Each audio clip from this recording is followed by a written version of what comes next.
जो चोर गाड़ियों को चोरी करके ले जाता है, आज उसका पापड़ बनने वाला है। आओ देखते हैं। तो बताऊं, इनमें से कौन सी गाड़ी चोरी की है?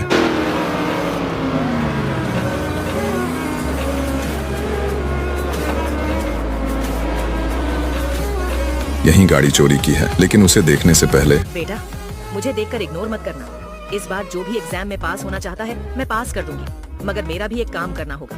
तुम्हें इस वीडियो को एक लाइक और चैनल को सब्सक्राइब करना होगा और 5 सच्चे मित्र को शेयर करना होगा। और मेरे बेटे, जाते जाते कमेंट में सरस्वती माँ लिख दो। तो देखा दोस्तों, यही थी ना चोरी की गाड़ी।